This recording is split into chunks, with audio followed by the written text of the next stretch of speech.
ए समोसा बिना चटनी के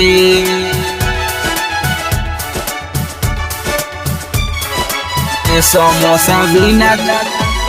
चटनी के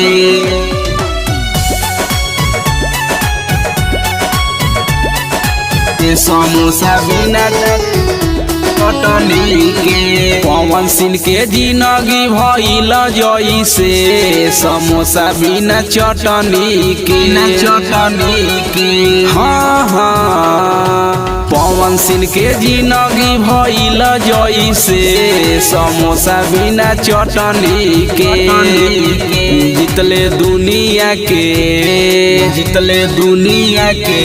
जितले दुनिया के दिल कइसे हार गइले पत्नी से जितले दुनिया के दिल कइसे हार गइले पत्नी से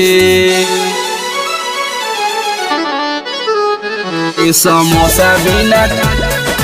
चटनी के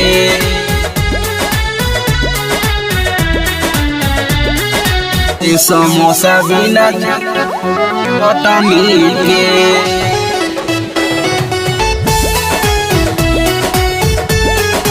ए समोसा बिना चटनी के लुटेरी हसीना सन के फेरा में पड़ी के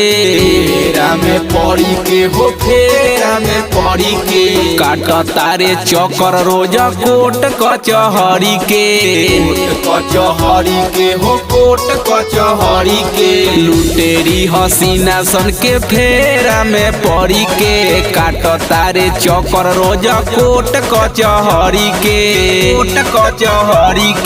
भरल तया था घर में बाटे पैसे पर पुछोया ना अइला पखटनी से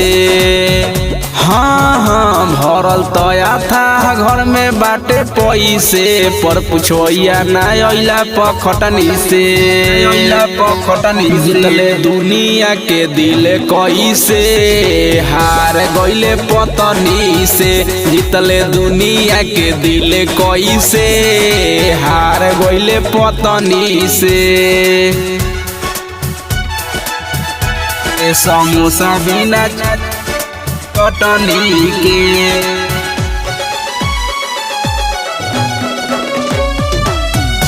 ए समोसा बिना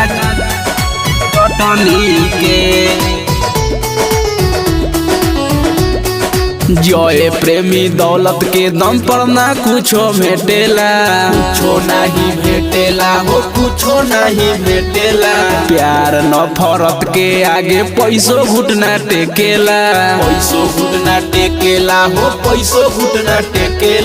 ऋषिकेश से दौलत के दम पर ना कुछो भेटेला प्यार नफरत के आगे पैसो घुटना टेकेला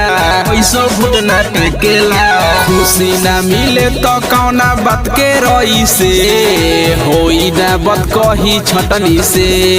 हाँ हाँ खुशी ना मिले तो कौना बात के रही से होई ना बद कही छटनी से जितले दुनिया के दिल कइसे हार गइले पत्नी से जितले दुनिया के दिल कइसे हार गइले पत्नी से पवन सिंह के जिंदगी भइल जइसे समोसा बिना चटनी के हाँ हाँ पवन सिंह के जिंदगी भइल जइसे समोसा बिना चटनी के जितले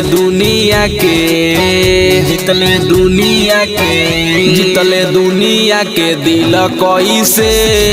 हार गइले पत्नी से जितले दुनिया के दिल कइसे हार गइले पत्नी से।